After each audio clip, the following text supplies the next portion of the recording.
नमस्कार दोस्तों, एक बार फिर आपका आप ही के अपने YouTube channel online wifi study सीख करके डिजिटल प्लेटफॉर्म पर आप सभी का स्वागत है। मैं हूं एमएस एक अवसर। दोस्तों, आज हम पढ़ेंगे राजस्थान की कला एवं संस्कृति का अपना एक टॉपिक रहता है, वो रहता है राजस्थान के लोक देवता। और राजस्थान के लोक देवता की अगर हम बात करें तो राजस्थान के जो पंचपीर है वो सर्वाधिक प्रमुख माने जाते हैं और उनसे ज्यादातर क्वेश्चन देखने को मिलता है एग्जाम में। ठीक है, तो आज दोस्तों हम बात करेंगे वो करेंगे पाबू जी की। राजस्थान के पंचपीर में शामिल जो लोक देवता है वो है पाबू जी। बाबू जी की आज चर्चा करेंगे। इससे पहले हम गोगा जी के बारे में और रामदेव जी के बारे में पढ़ चुके हैं। अगर आपने नहीं देखा तो डिस्क्रिप्शन में लिंक दे रही है, वहां जाकर आप देख सकते हो। ठीक है, चलिए स्टार्ट करते हैं बिना वक्त गए। आज का टॉपिक राजस्थान की कला एवं संस्कृति का अपना टॉपिक है पाबू जी। 30 से लोक देवता पढ़ने जा रहे हैं जो पंचपीरों में शामिल है। ठीक है, इसको आराम आराम से डिस्कस करेंगे, एक एक बिंदु में लेकर चलूंगा। तो आप पहली बार देख रहे हो तो सब्सक्राइब कर देना और वीडियो को अंत तक देखना। अगर आपको अच्छा लगे तो लाइक भी कर देना। ठीक है, तो चलिए स्टार्ट करते हैं। सबसे पहले आपको पता होना चाहिए कि जो पाबू जी राठौड़ जो लोक देवता है उनका जन्म कहाँ हुआ। ठीक है, तो पाबू जी का जन्म कहाँ हुआ, तो सबसे पहले आपको पता होना चाहिए पाबू जी का जन्म कहाँ हुआ। तो दोस्तों, पाबू जी का जन्म है वो कोड़ू गांव। पाबू जी का जन्म है वो कोड़ू गांव में हुआ और कोड़ू गांव फड़ौदी तहसील और जोधपुर जिला। पाबू जी का पाबू जी का जन्म है वो कोड़ू गांव फड़ौदी तहसील जोधपुर जिले में पाबू जी का क्या हुआ था दोस्तों, जन्म हुआ था। ठीक है, अब दोस्तों बात करते हैं तो पाबू जी के पिता का क्या नाम था। तो पाबू जी के पिता का नाम था वो था धांधल जी राठौड़। पाबू जी के जो पिता थे उनका नाम था धांधल जी राठौड़। पाबू जी एक राठौड़ वंश के थे और पाबू जी के पिता का नाम था वो दोस्तों था धांधल जी राठौड़। क्या नाम था, धांधल जी राठौड़। अब दोस्तों बात आती है कि पाबू जी की जो माता का क्या नाम था। ठीक है, पाबू जी की जो मदर्स थी या माता है उसका क्या नाम था, उसका नाम था कमला दे। ठीक है, तो पाबू जी की माता का नाम दोस्तों क्या था, कमला दे। पाबू जी की माता का क्या नाम था, कमला दे। और दोस्तों बात करें तो पाबू जी की पत्नी का क्या नाम था। ठीक है, पाबू जी की पत्नी का नाम इंपोर्टेंट है, एग्जाम में कई बार पूछा जा चुका है। पाबू जी की पत्नी का नाम दोस्तों था वो था फुलंदे। बापू जी की पत्नी का नाम फुलंदे और कई जगह आपको सुप्यार देव भी देखने को मिलता है। दोनों दोस्तों नाम सही है। बाबू जी की पत्नी का नाम फुलंदे और सुप्यार देव, दोनों नाम बिल्कुल करेक्ट है। दोनों नाम आपको एग्जाम में देखने को मिल सकते हैं, फुलंदे या सुप्यार देव। ठीक है, अब दोस्तों बात करें तो जो फुलंदे या सुप्यार देव जो बाबू जी की पत्नी थी वो अमरकोट के राजा सूरजमल की पुत्री थी। वो किसकी पुत्री थी, अमरकोट के राजा सूरजमल की पुत्री थी। तो पूछा जा सकता है कि अमरकोट के राजा सूरजमल की जो पुत्री थी, सूरजमल की क्या थी, पुत्री थी, वो किस लोक देवता की पत्नी थी। तो अमरकोट के राजा सूरजमल की जो पुत्री थी कौन थी, वो थी दोस्तों फुलंदे या सुप्यार देव। वो किस लोक देवता की पत्नी थी, तो बाबू जी राठौड़ की वो पत्नी थी। ठीक है, अब दोस्तों आगे बढ़ते हैं, आगे चर्चा करें तो देखिए बाबू जी से रिलेटेड आपको काफी बिंदु पता होना चाहिए। बाबू जी थे वो राव सिंहा के वंशज माने जाते हैं। बाबू जी है वो राव सिंहा के वंशज माने जाते हैं। बाबू जी किसके वंशज माने जाते हैं, राव सिंहा के वंशज माने जाते हैं। कौन माने जाते हैं, बाबू जी। और बाबू जी के जीजा जी थे। बाबू जी के जीजा थे, जीजा का मतलब यहां से ट्रिक है, जिंदराव खिंची। बाबू जी के जीजा जी थे जिंदराव खिंची। कौन थे, बाबू जी के जीजा जी का क्या नाम था, बाबू जी के जीजा जी का नाम था दोस्तों जिंदराव खिंची। ठीक है, और बाबू जी जिंदराव खिंची था। बाबू जी की बहन प्रणाई थी, कहां प्रणाई थी, जायल नागौर में। बाबू जी की बहन जायल नागौर में प्रणाई गई, इसीलिए जिंदराव खिंची कहां का हो गया, जायल नागौर का हो गया। ठीक है, और एक जायल नागौर की एक और थी, एक लेडीज थी, उसका नाम था देवल चारणी। उसका नाम था देवल चारणी। ये भी कहां की थी, ये भी दोस्तों जायल नागौर की थी। और देवल चारणी के पास में एक घोड़ी थी। ठीक है, उस घोड़ी का नाम था दोस्तों केसर कालवी। केसर कालवी। और केसर कालवी जो घोड़ी थी वो किसकी थी, देवल चारणी की थी। ठीक है, केसर कालवी जो घोड़ी थी वो काफी अच्छी घोड़ी थी देखने में और इसकी लंबाई वगैरह काफी अच्छी थी। तो ये घोड़ी, ये जो बापू जी के जो जीजा जी थे जिंदराव खिंची, इनको काफी अच्छी लगी ये वाली घोड़ी। लेकिन थोड़े दिन बाद में यहाँ पर आ गए कौन, बाबू जी। बाबू जी को भी ये घोड़ी जो केसर कालवी थी वो काफी अच्छी लगी। ये केसर कालवी देवल चारणी की घोड़ी थी। ठीक है, तो बाबू जी ने कहा कि इस देवल चारणी को बाबूजी ने कहा कि तुम्हारी घोड़ी मुझे दे दो, ठीक है। उन्हें अच्छी लगी इसलिए बोला, लेकिन ये घोड़ी जिंदराव खींची को भी पसंद थी, तो मतलब जीजा को भी पसंद थी और साले को भी घोड़ी दोनों को पसंद थी, दोनों को अच्छी लगी घोड़ी। लेकिन ये घोड़ी देवल चारणी ने एक शर्त पर केसर कालवी जो घोड़ी थी वो बाबूजी को दी कि मेरी जो घोड़ी है वो मेरी गायों की रक्षा करती है, अगर आप मेरी घोड़ी को ले जाते हो तो जब जब मेरी गायों पर संकट आएगा आपको गायों की रक्षा के लिए आना पड़ेगा, ठीक है। तो बाबूजी ने कहा ठीक है मुझे मंजूर है आपकी शर्त। इस शर्त पर जिंदराव खिंची को तो घोड़ी नहीं दी, ठीक है। तो देवल चारणी थी वो घोड़ी, अपनी घोड़ी जो केसर कालवी थी वो किसको दे दी, बाबूजी राठौड़ को दे दी, ठीक है। बाबूजी राठौड़ को सौंप दी। क्या वचन सिद्ध हुए, वचन ये हुए इनकी मध्य शर्त ये रखी कि जो मेरी केसर कालवी जो घोड़ी है, ठीक है, जिसने कहा देवल चारणी का कि मेरी जो केसर कालवी घोड़ी है वो मेरी गायों की रक्षा करती है, अगर आपको ये घोड़ी अच्छी लगी, आपको ये घोड़ी ले जानी है तो आपको मेरी गायों की जब जब उस पर संकट आएगा तो आपको उसकी रक्षा के लिए उपस्थित होना पड़ेगा। तो ठीक है, बाबूजी ने शर्त मानी और केसर कालवी घोड़ी की वो अपनी सवारी के रूप में ले लिया या अपने पास रख लिया केसर कालवी को। अब अगर जीजा को घोड़ी नहीं दे और साले को घोड़ी दे दे तो आपस में दोनों के मध्य क्या हो गए, टकराव हो गए और दोनों के मध्य क्या हुई, दुश्मनी पैदा हो गई जीजा और साले के मध्य। जीजा कौन है, जिंदराव खिंची है यहाँ पर।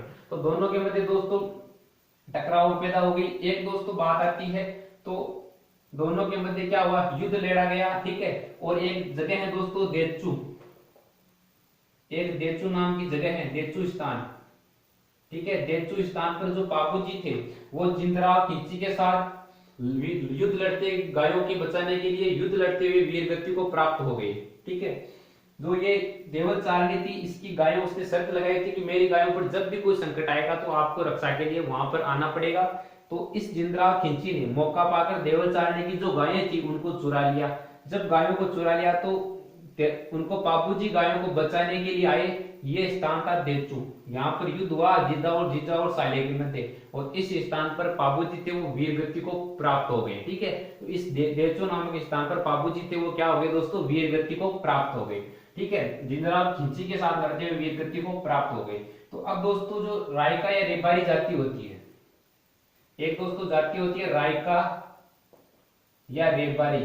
रायका या रेबारी जाति है वो ऊंट पालक जाति होती है रायका और रेबारी, और वो अपने आराध्य देव किसको मानती है, वो अपने आराध्य देव इष्ट देव किसे मानती है, वो दोस्तों बाबूजी को ही मानती है। रायका या रेबारी जो जाति है वो अपने आराध्य देव या इष्ट देव किसे मानती है दोस्तों, बाबूजी को ही मानती है, ठीक है। कि जो मारवाड़ है, ये क्षेत्र जो जोधपुर का क्षेत्र है मारवाड़ है, यहाँ पर ऊंट लाने का श्रेय भी किस लोक देवता को मिलता है, बाबूजी को मिलता है। यानी कि मारवाड़ में सर्वप्रथम ऊंट लाना या ऊंट लाने किसके द्वारा लाया गया, बाबूजी के द्वारा लाया गया, इसलिए मारवाड़ में ऊंट लाने का श्रेय किस लोक देवता को दिया जाता है, तो बाबूजी को मिलता है, ठीक है। और दोस्तों बात करें तो एक थोरी जाति होती है, एक दोस्तों जाति होती है जिसका नाम है थोरी जाति। थोरी जाति के जो लोग होते हैं वो बाबूजी के गुणों का यशगान करते हैं, ठीक है। बाबूजी के गुणों का यशगान करते हैं कौन सी जाति के लोग, थोरी जाति के लोग, जिन्हें बाबूजी की याचना या जिन्हें बाबूजी की याचना कहा जाता है, ठीक है। गुणों का यशगान किया जाता है जिन्हें बाबूजी की याचना कहते हैं, बाबूजी की याचना कहते हैं। एक बात बता देता हूँ, क्या बोला मैंने कि जो थोरी जाति के लोग होते हैं, थोरी जाति के जो भक्त होते हैं बाबूजी के, उनके बाबूजी के जो गुणों का, बाबूजी के गुणों का यशगान किया जाता है जिन्हें बाबूजी की याचना कहा जाता है, ठीक है। ये इंपॉर्टेंट बात हो गई। अब दोस्तों बात करें तो लोक साहित्य में बाबूजी को लक्ष्मण जी का अवतार माना जाता है। किसका अवतार, लक्ष्मण जी का अवतार माना जाता है। बाबूजी को लक्ष्मण जी का अवतार माना जाता है। लोक साहित्य में बाबूजी को लक्ष्मण जी का अवतार माना जाता है, ठीक है। और दोस्तों पवाड़े गाए जाते हैं, पवाड़े। तो यह पूछा जा सकता है पवाड़े किस लोक देवता के गाए जाते हैं, तो पवाड़े भी किसके गाए जाते हैं, पवाड़े भी बाबूजी के गाए जाते हैं। तो पूछा जा सकता है कि पवाड़े किस लोक देवता के गाए जाते हैं, तो पवाड़े भी बाबूजी के गाए जाते हैं, ठीक है। और बाबूजी का मेला कब बढ़ता है, इंपॉर्टेंट बात होती है, कई बार एग्जाम में पूछा सकता है कि बाबूजी राठौड़ है उनका मेला कब बढ़ता है। तो दोस्तों बाबूजी राठौड़ का जो मेला है वो चैत्र अमावस्या को बढ़ता है। कब बढ़ता है दोस्तों, चैत्र अमावस्या। बाबूजी का मेला वो चैत्र अमावस्या को दोस्तों बढ़ता है। और कहाँ बढ़ता है, जहां पर बाबूजी का जन्म हुआ, कोड़ू गांव फड़ौदी जोधपुर में, यहाँ पर बाबूजी का मेला बढ़ता है। जहां पर बाबूजी का जन्म हुआ, कोड़ू गांव फड़ौदी जोधपुर, यहीं पर बाबूजी का मेला बढ़ता है। और दोस्तों मेले की विशेषता यह है कि यहाँ पर एक वाद्य यंत्र बजाया जाता है वो मुख्य वाद्य यंत्र होता है वो माठ बजाया जाता है। कौन सा? माठ वाद्य यंत्र।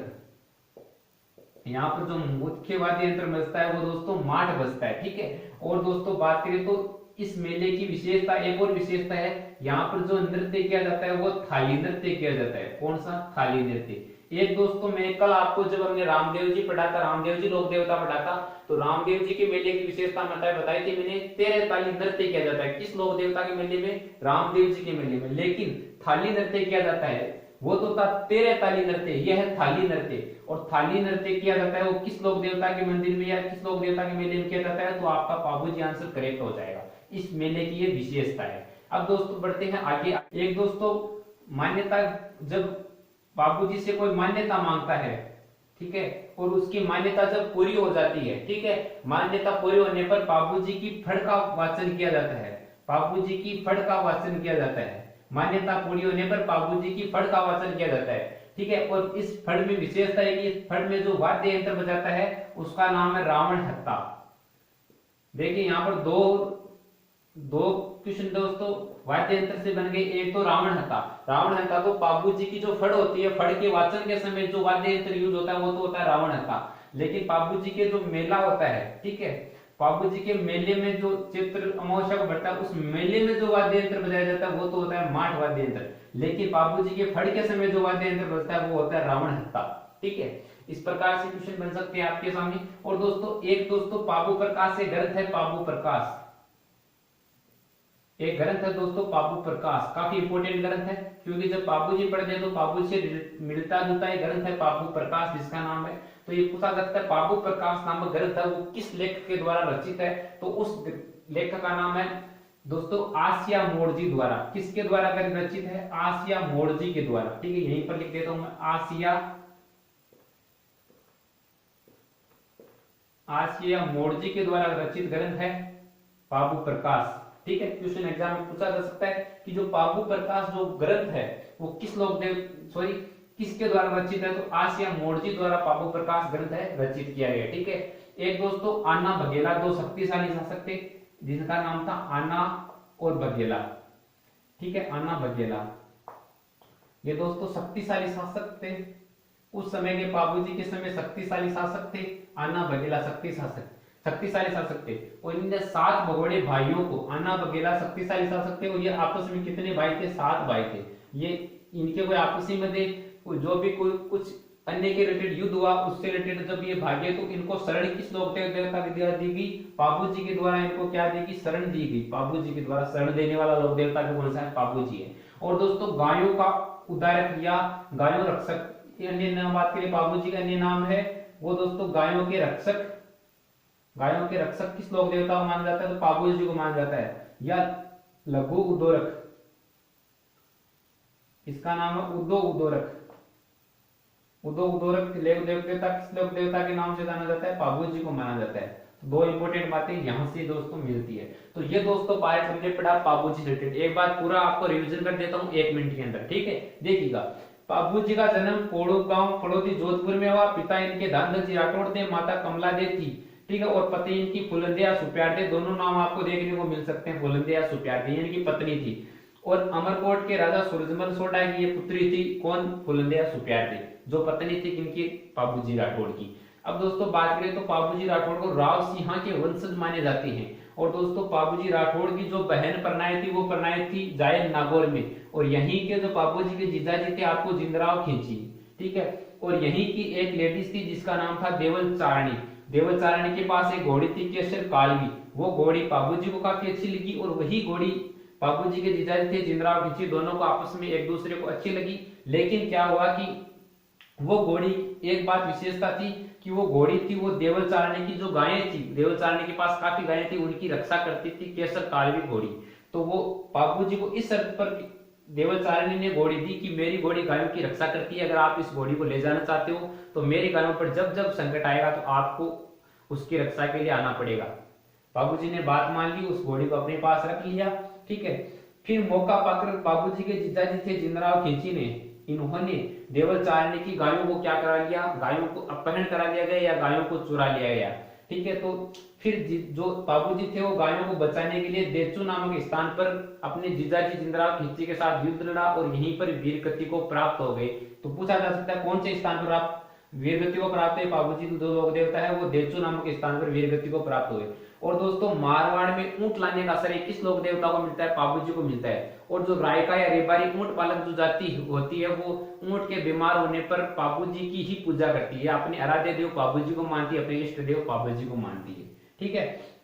और दोस्तों बात करें तो जो थोड़ी जाति के जो भक्त होते हैं वो बाबूजी के जो गुणों का याचना किया जाता है उन्हें बाबूजी की याचना कहते हैं। लक्ष्मण जी का अवतार बाबूजी को माना जाता है। पवाड़े भी बाबूजी के गाए जाते हैं। इनका मेला चैत्र अमावस्या को बढ़ता है और कहाँ बढ़ता है? कोड़ो गांव फड़ौदी जोधपुर में बढ़ता है। और इस मेले की विशेषता एक तो बात है कि माठ वाद्य यंत्र यहाँ पर बजता है मेले में और थाली नृत्य इस मेले में किया जाता है। ठीक है। और दोस्तों ऐसी भी प्रथा है कि जब बाबूजी की हम जो कोई मान्यता प्राप्त करते हैं, ठीक है, जो कामना रखते हैं वो पूरी होने पर मान्यता बाबूजी की फड़ का वाचन किया जाता है। और इस फड़ की विशेषता ये कि यहाँ पर रावण हत्ता फड़ में जो वाद्य यंत्र बजता है वो रावण हत्ता होता है। ठीक है। और ऐसा जब बाबूजी की हम बात करते हैं तो एक ग्रंथ है बाबू प्रकाश, ये इससे मिलता जुलता नाम है बाबूजी से, इसीलिए यहाँ पर नोट के अंदर लिख लेना इसको कि बाबू प्रकाश जो ग्रंथ है वो आज के मोड़जी द्वारा लिखा गया या रचित ग्रंथ है। ठीक है। और दोस्तों अन्ना वगैरह शक्तिशाली शासक थे जिन्होंने 7 भाइयों को शरण देने वाला लोक देवता भी कौन है? बाबूजी है। और गायों के रक्षक या उदोरक लोक देवता किसे कहा जाता है? तो बाबूजी को कहा जाता है। ये दोस्तों बाबूजी से रिलेटेड इंपॉर्टेंट बातें हुई। अगर दोस्तों आपको आज का सेशन अच्छा लगा हो तो हमारे इस YouTube चैनल को सब्सक्राइब करें, वीडियो अच्छा लगा हो तो लाइक करें और दोस्तों के साथ शेयर जरूर करें। तो दोस्तों आशा करता हूं कि मुझे विश्वास है कि आपको 100% समझ में आया होगा। फिर से मिलते हैं दोस्तों अगले पार्ट के साथ। नमस्कार, धन्यवाद, जय हिंद, जय भारत।